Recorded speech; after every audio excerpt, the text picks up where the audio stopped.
اهدنا الصراط المستقيم.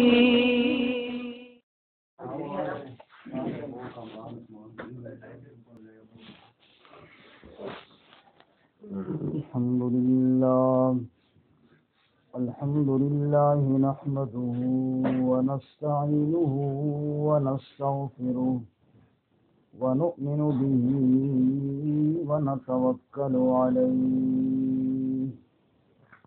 ونعوذ بالله من شرور أنفسنا ومن سيئات أعمالنا من يهده الله فلا مضل له ومن يضلله فلا هادي له ونشهد أن لا إله إلا الله وحده لا شريك له ونشهد أن محمدا عبده ورسوله أما بعد فأعوذ بالله من الشيطان الرجيم بسم الله الرحمن الرحيم فإذا قرأت القرآن فاستعذ بالله من الشيطان الرجيم إنه ليس له سلطان على الذين آمنوا وعلى ربهم يتوكلون إنما سلطانه على الذين يتولونه والذين هم به مشركون وإذا قرأت القرآن پس جب آپ پڑھیں قرآن پاک فاستعذ باللہ من الشیطان الرجیم پس پناہ مانگ لیجیے اللہ کی شیطان مردود کے شر سے انہ لیس لہ سلطان علی الذین آمنوا بے شک اس شیطان کا کوئی غلبہ نہیں ایمان والوں پر وعلی ربہم یتوکلون اور ان لوگوں پر جو اپنے رب پر بھروسہ کرتے ہیں انما سلطانہ علی الذین یتولونہ بے شک اس کا غلبہ ان لوگوں پر ہے جو اس سے دوستی لگاتے ہیں والذین هم به مشرکون اور وہ جو اس کے ساتھ شرک کرنے والے ہیں سبحان ربک رب العزت عما یصفون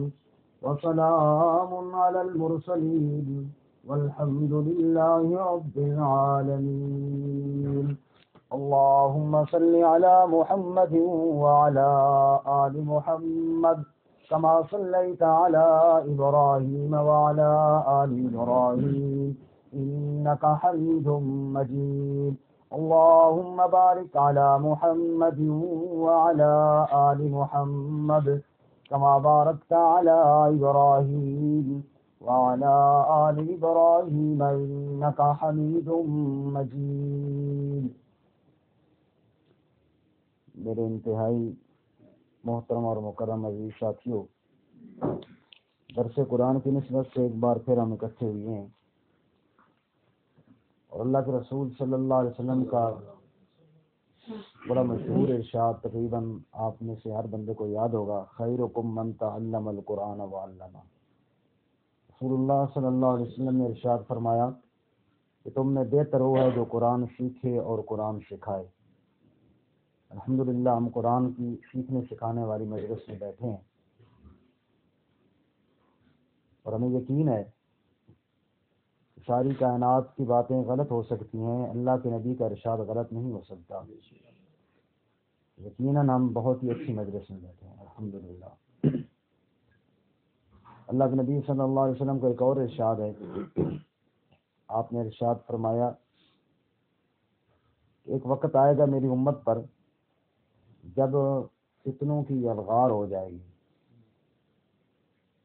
اور فتنے ایسے گریں گے جیسے تسبیح کا دھاگا ٹوٹنے سے موتی گرتے ہیں۔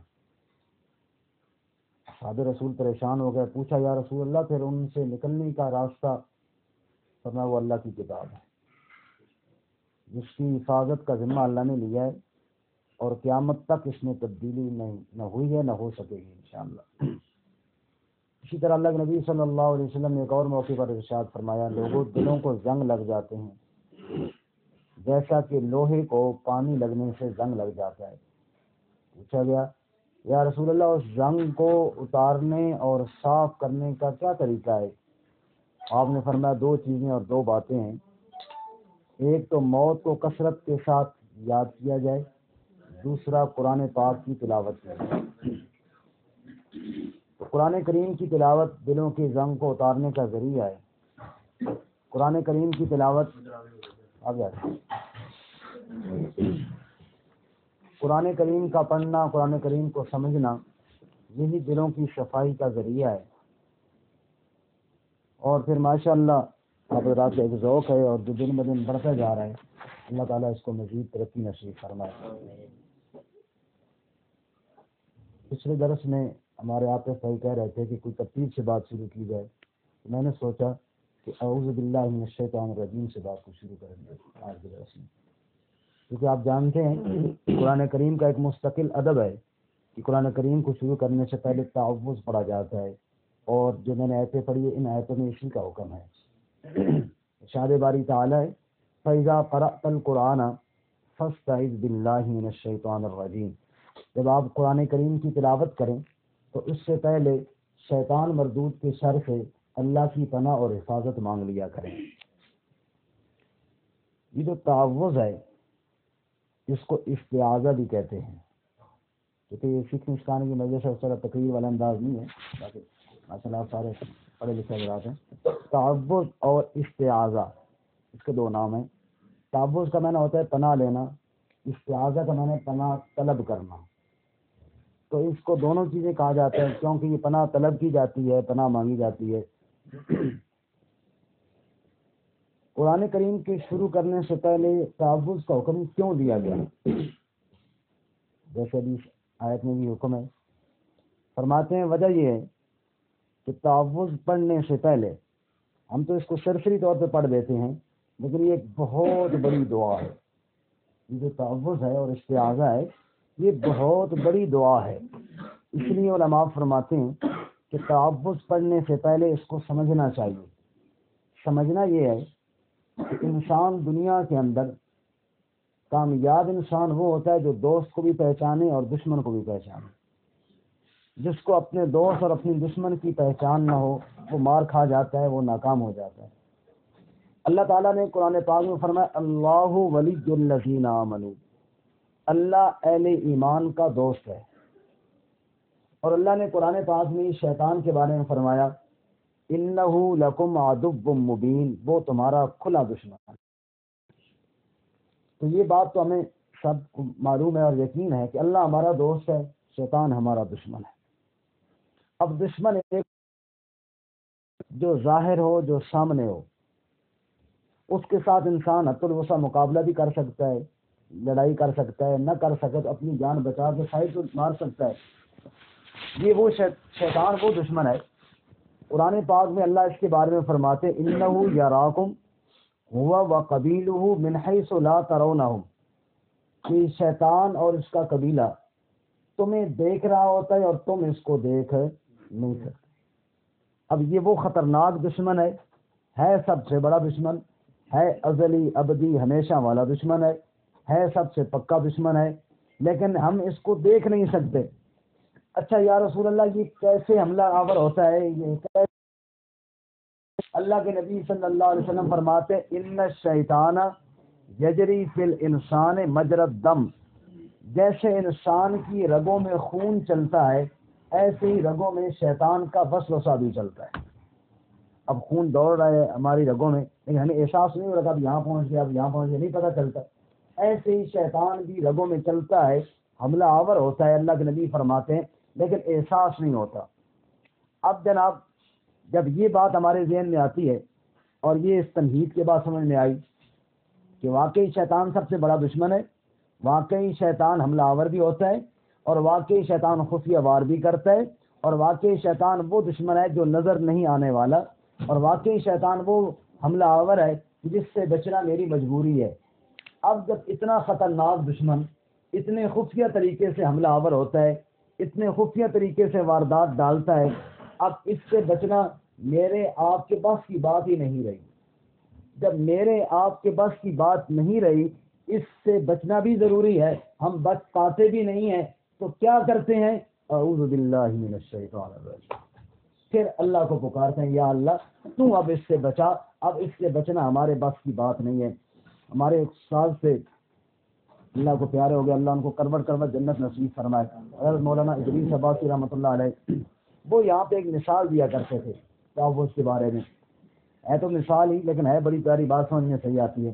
فرماتے ہیں دیہاتوں میں جو ڈیرے ہوتے ہیں گاؤں سے باہر، ڈیرے میں لوگوں نے جانور مویشی رکھے ہوتے ہیں، چوکیداری کے لیے بڑے خطرناک قسم کے کتے رکھے ہوتے ہیں کہ جناب جو بندہ ادھر آئے تاکہ اس کو روکیں. وہ کہنے لگے اس کی مثال یوں سمجھے کہ بندہ گیا کسی کے ڈیرے پہ، صبح صبح جو گیا، کتا اس کا وہ کھلا ہوا تھا، اس نے جو دور سے دیکھا اجنبی کو تو بھاگا ہوا آیا. انسان نے اپنے کی بڑی کوشش کی اس کو روکنے کی، پتھر اٹھا کے مارا اور جناب جو کچھ کر سکتا تھا کپڑا مارا، مٹی ماری، لیکن جب دیکھا کہ وہ تو بڑا خطرناک، مجھے چھوڑے گا نہیں، تو پھر بندہ کیا کرتا ہے؟ وہ جو گھر والا ہوتا ہے، جو مالک ہے اس کتے کا بھی اور گھر والا بھی، بندہ اس کو آواز دیتا ہے، بھائی وہ تو جاننے والا ہے نا، بھائی مجھے اس ظالم سے بچائیں، یہ مجھے نہیں چھوڑتا. فرمایا انسان کتاب الہی، ماشاء اللہ آپ سارے تشریف لائے، اس غرض سے کوئی دنیا کی غرض نہیں، اللہ کے قرآن کا درس سننے کے لیے میں بھی حاضر ہوا ہوں. ہم سارے بیٹھ کے گئے ہیں اللہ کی بات سننے کے لیے، لیکن یہ جو کتا شیطان یہ حملہ آور ہے، یہ وسوسے ڈالتا ہے، یہ انسان کو روکتا ہے، ایسی محفل سے دور بھگانے کی کوشش کرتا ہے، سو بھولی ہوئی باتیں یاد دلاتا ہے، اور یار یہ کام وہ کام، ادھر ادھر ادھر. تو جب انسان اپنے طور پہ کوشش بھی کرنے کے باوجود اس کے وسواس سے بچنے سے ناکام رہتا ہے، اللہ فرماتے ہیں فَإِذَا قَرَأْتَ الْقُرْآنَ شیطان الرجیم، میرے بندے قرآن شروع کرنے سے پہلے ایک دفعہ مجھے بلا لے، یا اللہ اس شیطان کے شر سے تو مجھے بچا لے، پھر تو بے فکر ہو جائے، میں اللہ خود تیری حفاظت کروں گا. یہ ہے تعوذ، یہ ہے اعوذ باللہ من الشیطان الرجیم. اب قرآن پاک میں اللہ کریم نے اس کی بڑی مثالیں دی ہیں، مثالوں کے ساتھ بات سمجھ میں آتی ہے، واقعات کے ساتھ بات سمجھ میں آتی ہے. فرمایا کہ جس نے اللہ کی پناہ مانگی، یہ دو دفعہ ذرا غور سے کرنا، اللہ کی پناہ، شیطان سے پناہ، یعنی اللہ کی حفاظت میں آنا ہے، شیطان کے شر سے ہم نے بچنا ہے. تو اللہ کی پناہ جس نے بھی مانگی، اللہ نے اس کو بڑے انعامات عطا فرمائے. تو آج کا ہمارا درس صرف تعوذ کے بارے میں اور اس کے فضائل کے بارے میں. پہلے آیات کا ترجمہ سنیں اور پھر میں چند مثالیں عرض کروں گا قرآن پاک سے. پہلے آیات کا ترجمہ سنیں. سورۃ النحل 14واں پارہ، آیت نمبر 98، 99 اور 100. فرماتے ہیں فَإِذَا قَرَأْتَ الْقُرْآنَ فَاسْتَعِذْ بِاللَّهِ مِنَ الشَّيْطَانِ الرَّجِيمِ.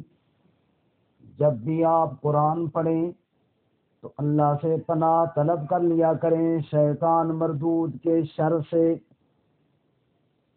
إِنَّهُ لَيْسَ لَهُ سُلْطَانٌ عَلَى الَّذِينَ آمَنُوا. جب تم اللہ کی پناہ اور حفاظت میں آ جاؤ گے تو فائدہ. اللہ فرماتے إِنَّهُ لَيْسَ لَهُ سُلْطَانٌ عَلَى الَّذِينَ آمَنُوا. یہ جو شیطان ملعون ہے اس کا غلبہ اور بس نہیں چلے گا اہل ایمان پر. وَعَلَى رَبِّهِمْ يَتَوَكَّلُونَ. ان لوگوں پر یہ کچھ نہیں حملہ کر سکتا جو اپنے رب پر بھروسہ رکھتے ہیں. انما سلطانه علی الذین یتولونہ.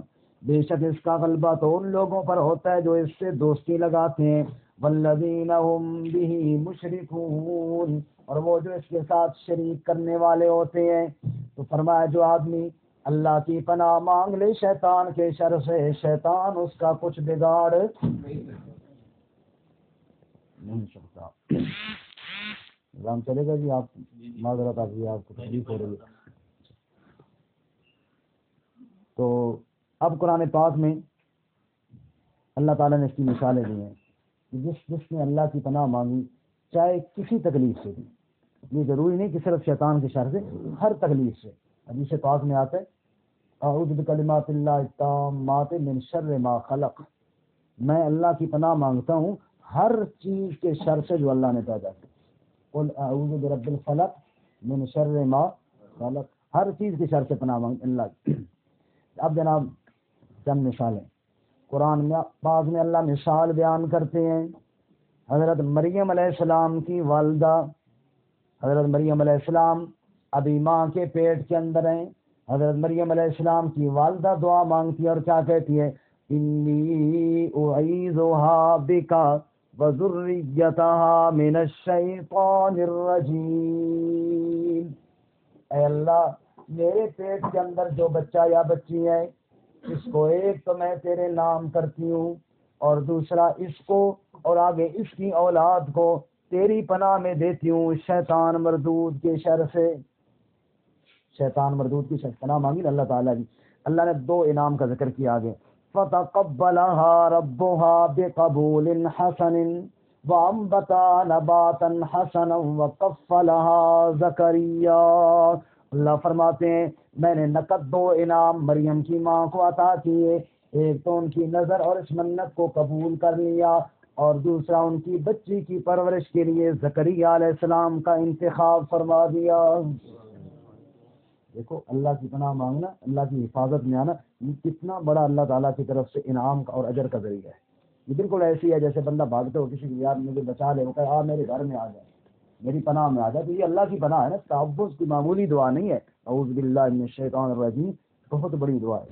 اللہ کے نبی صلی اللہ علیہ وسلم نے دیکھا دو بندے آپس میں لڑ رہے تھے, غصے ہو رہے تھے, آپے سے باہر ہو رہے تھے. آپ نے ارشاد فرمایا یہ میں ایک ایسا کلمہ جانتا ہوں اگر یہ پڑھ لیں تو یہ سب کچھ ٹھنڈا ہو جائے اور یہ حالت ختم ہو جائے. یا رسول اللہ کو کون سا کلمہ کہا؟ اعوذ باللہ من الشیطان الرجیم. تو اللہ کی پناہ میں آ جائیں گے, شیطان بھاگ جائے گا, جان چھوٹ جائے گی اس معاملے سے. تو یہ بہت بڑا کلمہ ہے, توجہ کرنا. وہی مریم علیہ السلام بڑھتے بڑھتے جوان ہو گئی. قرآن بیان کرتا ہے وَاذْكُرْ فِي الْكِتَابِ مَرْيَمَ إِذِ انتبذت من أهلها مكانا شرقيا فاتخذت من دونهم حجابا. حضرت مریم علیہ السلام اپنے گھر والوں سے الگ ایک مقام پر گئیں. وہاں جبرائیل علیہ السلام ان کے پاس آئے. فتمثل لها بشرا سویا. ایک خوبصورت نوجوان کی شکل میں حضرت جبرائیل جو ظاہر ہوئی ہے. مریم علیہ السلام نے دیکھا تنہائی کے عالم میں غیر محرم مرد کدھر آ گیا. فوراً کہنے لگی قالت انی اعیذ بالرحمن منک ان کنت تقیا. فوراً کہنے لگی اے اللہ کے بندے تو کون آ گیا, میں تیرے شر سے اللہ کی پناہ مانگتی ہوں. انہوں نے سمجھا کوئی مرد آ گئے, میں اللہ کی پناہ مانگتی ہوں. جب مائی مریم نے اللہ کی پناہ مانگی دو انعام اللہ نے وہاں مریم علیہ السلام کو عطا کیے. پہلا انعام اللہ کریم نے عیسیٰ علیہ السلام بغیر نکاح کے مریم علیہ السلام کو کرامتاً عطا کیا, اور دوسرا انعام مریم علیہ السلام جب ہاتھوں پہ اٹھا کے عیسیٰ علیہ السلام کو قوم کے پاس گئی, قوم والوں نے اعتراض کیا مریم تیری تو شادی نہیں ہوئی, یہ بچہ کہاں سے آ گیا؟ اللہ نے عیسیٰ علیہ السلام سے کہا بول اور اپنی ماں کی صفائی بیان کر.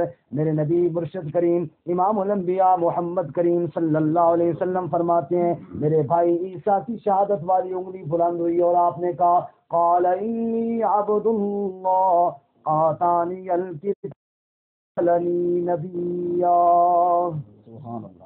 فرمایا میں اللہ کا بندہ ہوں, مجھے اللہ کتاب بھی عطا کریں گے اور مجھے اللہ نبی بھی بنائیں گے. اللہ نے کہا مجھ سے مائی مریم نے پناہ مانگی تھی, میں اللہ کریم نے کرامتاً بیٹا بھی دے دیا اور بیٹے کی زبانی حضرت مریم کی صفائی کا انتظام بھی فرما دیا. یہ ہے تعوذ, یہ ہے پناہ مانگنا. ایک اور مثال قرآن پاک میں حضرت نوح علیہ السلام 950 سال دعوت دینے کے بعد جب قوم انکار مسلسل کرتی رہی اور اللہ نے بھی بتا دیا اب ان میں اور ایمان لانے والا کوئی نہیں, کشتی بناؤ اور اہل ایمان کو بٹھا کے. اب واقعہ سنانا مقصد نہیں جو ٹائم میں انشاءاللہ پھر کبھی اشارہ صرف. حضرت نوح علیہ السلام نے دیکھا ان کا بیٹا بھی وہاں کافروں کے ساتھ ہے. قرآن بیان کرتا ہے نوح علیہ السلام نے بیٹے کو آواز دی یا بنی ارکم معنا ولا تکن مع الکافرین. بیٹے آ جا تو بھی ہمارے ساتھ سوار ہو جا، کافروں کا سنگت اور ان کا ساتھ چھوڑ دے۔ بیٹے نے انکار کیا اور بات نہ مانی، اللہ فرماتے ہیں وَحَالَ بَيْنَهُمَا الْمَوْجُ فَكَانَ مِنَ الْمُغْرَقِينَ، پانی کی موج حائل ہوئی اور نوح علیہ السلام کے بیٹے کو اللہ نے غرق کر دیا۔ نوح علیہ السلام کو اپنے بچے کی شفقت جوش مارنے لگی، شفقت پدری جوش میں آئی اور اللہ سے التجا کی، رب ان ابنی من اہلی وان وعدک الحق وانت احکم الحاکمین، اے میرے پروردگار یہ میرا بیٹا تو میری آل میں سے تھا، اس کو تو بچا لے۔ اللہ نے کہا نہیں نوح، جو ایمان نہیں لاتا وہ تیری آل میں سے نہیں ہو سکتا، انہ لیس من آلک انہ عمل غیر صالح، اے میرے پیغمبر تیری آل میں سے وہی شمار ہوں گے جو تیری دعوت پہ ایمان لانے والے، جو حقیقی بیٹا کیوں نہ ہو جب تیرے مشن کو نہیں مانے گا اس کا تیرے ساتھ کوئی تعلق نہیں۔ فلا تسألنی ما لیس لک بہ علم، پھر سوال نہ کرنا اس کے بارے میں۔ جب اللہ کریم نے ڈانٹا نوح علیہ السلام کو، وہ تو ڈانٹ سکتا اللہ جو ہوا، جب انہوں نے تھوڑا ڈانٹ کر پھر سوال نہ کرنا تو نوح علیہ السلام نے فوراً کیا کہا، قال حضرت نوح علیہ السلام نے کہا رب انی اعوذ بک ان اسألک ما لیس لی بہ علم، اے اللہ میں تیری پناہ مانگتا ہوں تیرے غصے سے، اے اللہ تو ناراض نہ ہو جا، اپنے غصے سے مجھے محفوظ کر، تیری پناہ مانگتا ہوں۔ ادھر نوح علیہ السلام نے پناہ کا نام لیا، ادھر فوراً اللہ نے فرمایا یا نوح اہبط بسلام منا وبرکات علیک وعلی امم ممن معک، اے نوح تیرے اوپر میرے انعام، تیرے اوپر میرے سلام، تیرے اوپر بھی اور تیرے ساتھیوں پر بھی میرے انعام اور میرے سلام اور میری برکتیں نازل ہو جائیں۔ اللہ نے مجھے اور آپ کو سنائی اعوذ باللہ تمہیں پڑھنے کا حکم دیا، یہ کوئی معمولی دعا نہیں ہے، یہ میرے انبیاء مجھ سے مانگا کرتے تھے اور میں ان کو یوں انعامات دیا کرتا تھا۔ ایک آخری مثال سنا پھر تعوذ کا معنی کر کے پھر بات ختم۔ ایک اور مثال حضرت سیدنا موسیٰ علیہ السلام کا واقعہ قرآن میں ہے۔ فرعون کے دربار میں گئے موسیٰ علیہ السلام اور اللہ تعالیٰ کی وحدانیت کی طرف فرعون کو دعوت دی، فرعون نے انکار کیا اور ایک وہ دن بھی آیا جب فرعون کہنے لگا ذرونی اقتل موسیٰ ولیدعو ربہ، چھوڑیے اب تو میں موسیٰ کو قتل کروں گا، بہت ہو گئی اب تو میں برداشت نہیں کر سکتا، ولیدعو ربہ اس کو کہو بلائے اپنے رب کو، میں نہیں چھوڑتا موسیٰ کو۔ جب اس نے موسیٰ علیہ السلام کے قتل کی بات کی، قرآن میں ہے موسیٰ علیہ السلام نے کہا انی عذت بربی وربکم، انی عذت میں پناہ مانگتا ہوں جو میرا بھی رب ہے تمہارا بھی رب ہے، تمہارے اس قتل والے منصوبے سے میں اللہ کی پناہ اور اللہ کی حفاظت میں آتا ہوں۔ جب موسیٰ علیہ السلام نے تعوذ کیا اور اللہ کی پناہ مانگی، اللہ تعالیٰ فرماتے ہیں پھر کیا ہوا، میں نے موسیٰ علیہ السلام کو قتل سے بھی محفوظ کر لیا اور دوسرا انعام موسیٰ کے دشمن کو سمندر کے اندر غرق کر دیا۔ میری پناہ میں جو آئے اس کا کوئی کچھ بگاڑ نہیں سکتا۔ یہ ساری مثالیں میں نے کل ایک عرض کی، جب باری آئی میرے نبی کی، آپ کے نبی کی، ہمارے نبی کی، امام الانبیاء کائنات کے آقا محمد مصطفیٰ صدقہ صلی اللہ علیہ وآلہ وسلم کی باری آئی، میرے نبی کی باری آئی، اب آپ کا تعوذ مانگنا، اللہ کی پناہ مانگنا ایک دو بار نہیں، قرآن نے کئی بار ذکر کیا۔ کبھی آپ مانگتے ہیں رب اعوذ بک من ہمزات الشیاطین واعوذ بک رب ان یحضرون، اللہ کے نبی مانگتے ہیں اے اللہ شیطان کے وسواس سے تیری پناہ، شیطان کی حاضری سے یا اللہ تیری پناہ۔ کبھی آپ مانگتے ہیں قل اعوذ برب الفلق من شر ما خلق، کہہ دے میرے محبوب اے اللہ تو صبح کو پیدا کرنے والا، میں تیری پناہ مانگتا ہوں ہر چیز کے شر سے جو تو نے پیدا کی ہے، ومن شر غاسق اذا وقب، اندھیرے کے شر سے جب وہ چھا جائے، ومن شر النفاثات فی العقد، گروں میں پھونکے مار کے جادو کرنے والیوں کے شر سے، ومن شر حاسد اذا حسد، حاسد کے شر سے جب وہ حسد کرے۔ کہیں فرما قل اعوذ برب الناس، میں پناہ مانگتا ہوں لوگوں کے رب کی۔ بار بار آپ کا تعوذ اور پناہ مانگنا قرآن نے بتایا۔ اور انعامات بھی کوئی ایک دو بار نہیں، اللہ نے بار بار اپنے حبیب پر انعامات کا بھی تذکرہ کیا۔ کہیں اللہ تعالیٰ فرماتے ہیں الم نشرح لک صدرک، میرے محبوب تو بار بار مجھ سے جو پناہ مانگتا ہے، میرے محبوب میں نے تجھے پناہ دی ہر قسم کے تکلیف سے، تیرے سینے کو کھول کے میں نے حکمت سے بھر دیا۔ کہیں اللہ تعالیٰ فرماتے ہیں وَوَضَعْنَا عَنْكَ وِزْرَكَ، محبوب تیرا بوجھ میں نے ہٹا دیا۔ کہیں اللہ فرماتے ہیں وَرَفَعْنَا لَكَ ذِكْرَكَ، تیرے ذکر کو میں نے اونچا کر دیا۔ کہیں اللہ فرماتے ہیں وَالضُّحَىٰ وَاللَّيْلِ إِذَا سَجَىٰ مَا وَدَّعَكَ رَبُّكَ وَمَا قَلَىٰ وَلَلْآخِرَةُ خَيْرٌ لَكَ مِنَ الْأُولَىٰ وَلَسَوْفَ يُعْطِيكَ رَبُّكَ فَتَرْضَىٰ، میرے محبوب ابھرتا ہوا سورج اتنا حسین نہیں جتنا میں نے تیرا چہرہ حسین بنایا ہے، سیاہ رات اتنی کالی نہیں جتنا میں نے تیری زلفوں کو کالا بنایا ہے۔ اس سورج کی چمک کو تشبیہ دی ہے نبی کے چہرے کے ساتھ، رات کی سیاہی کو تشبیہ دی ہے نبی کی زلفوں کے ساتھ۔ ما ودعک ربک وما قلی، نہ تو تیرے رب نے آپ کو چھوڑا نہ تیرا رب آپ سے ناراض ہوا۔ وللآخرۃ خیر، محبوب تیرا ہر بعد والا دن پچھلے دن سے زیادہ ترقی والا ہوگا۔ وَلَسَوْفَ يُعْطِيكَ رَبُّكَ فَتَرْضَىٰ، تیرا رب تجھے دے رہا ہے، دیتا رہے گا، اتنا دے گا میرا محمد تو خوش ہو جائے گا۔ تو آپ کا بار بار مانگنا، اللہ کا بار بار دینا، اس لیے اللہ ہمیں حکم دی، تمہید تھی، اس لیے اللہ ہمیں حکم دیتے ہیں جب بھی قرآن پڑھنے لگو تو کیا کہو اعوذ باللہ من الشیطان الرجیم، میں پناہ مانگتا ہوں اللہ کی کس چیز سے؟ من الشیطان، شیطان کا معنی ہوتا ہے سرکش، فارسی کے لفظ ہے سر کھینچنے والا۔ گائے بکری جو اپنی رسی سے سر کش کر لیتی ہے، کھینچ لیتی ہے، پھر وہ آزاد ہو جاتی ہے، یہ بدبخت بھی اللہ کے حکم سے سرکش ہوا ہے، سر کھینچا ہے اس نے اور پھر جناب انسانوں کو گمراہ کر رہا ہے۔ فرمایا اعوذ باللہ من الشیطان الرجیم، اے اللہ تیری پناہ اس سرکش سے جو تیرا باغی ہوا ہے، اس ظالم سے جو تیرا نافرمان ہوا ہے، اور ہے بھی کیسا؟ الرجیم، رجیم کا میں نے رجم کیا ہوا، اور رجم آپ جانتے ہیں پتھروں کے ساتھ مار کے قتل کرنے کو رجم کہتے ہیں، جو زانی کی سزا ہے۔ اور رجم کا طریقہ یہ ہوتا ہے کہ آدمی کو نصف تک زمین کے اندر گڑھا کھود کے اس میں ڈال دیتے ہیں اور تاکہ بھاگ نہ سکے، اوپر سے ہر طرف سے پتھر مانگتے ہیں، ادھر سے بھی مارا جا رہا ہے، ادھر سے بھی، اور وہ قتل ہو جاتا ہے، اس کو کہتے ہیں رجم کیا ہوا، رجیم۔ شیطان کو رجیم کیوں کہتے ہیں؟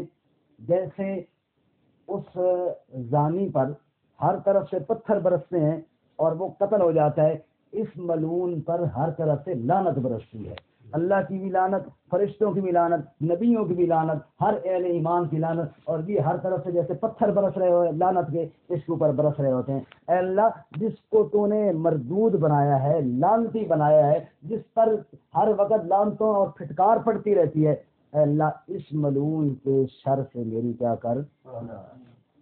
یہ کیا حکم دیا گیا؟ بس باتیں ختم کرنے لگوں، آخری باتیں، یہ کیا حکم دیا گیا ہے؟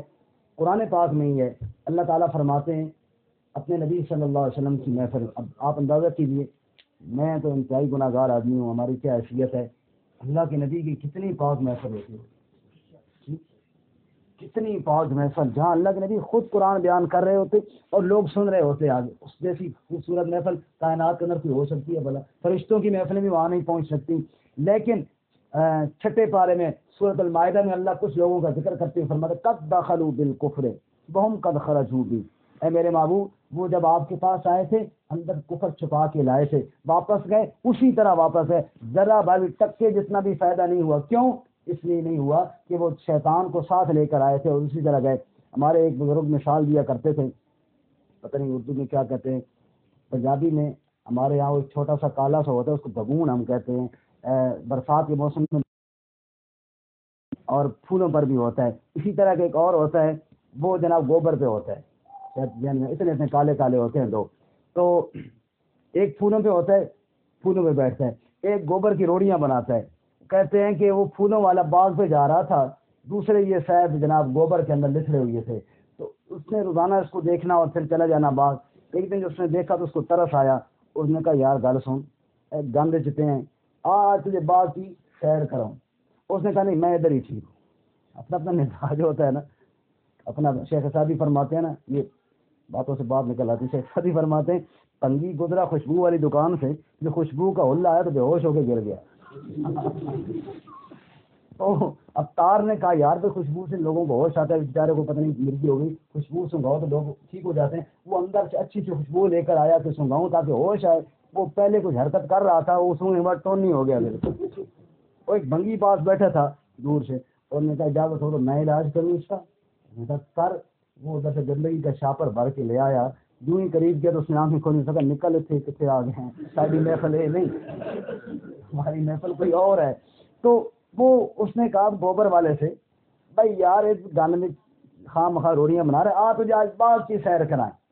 انہوں نے کہا میں ادھر ٹھیک ہوں, میرا مزاج اس چیز کے ساتھ بہتر جڑا ہوا ہے. خیر وہ مجبور کر کے لے گیا. اب باغ کے پاس جب لے گیا نا, مختلف قسم کے پھول ہیں, یہ چنبیلی کا پھول کتنی خوشبو ہے, یہ دیکھیے چنبیلی ہے, کوئی خوشبو آئی؟ اس نے کہا کوئی نہیں آئی. اس نے کہا یہ فلانا موتی کا, اس کا اس کی بھی کوئی نہیں آئی.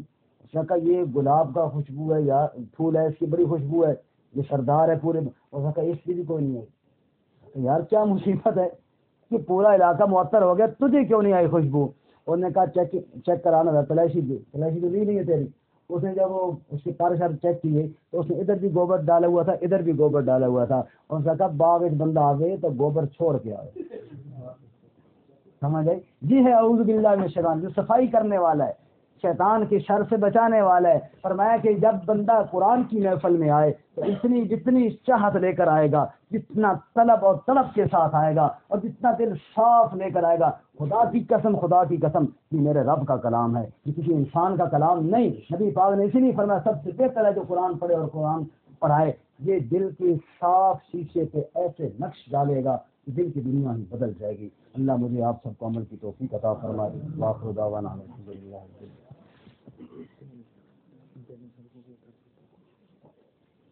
ہاں عمران صاحب کہہ رہے ہیں کہ تھوڑی ترغیب بھی دیں, تو ترغیب تو ہو گئی ساری کہ انشاءاللہ 15 دن بعد جو درس ہوتا ہے تو اس میں سارے ساتھی انشاءاللہ کوشش کریں گے.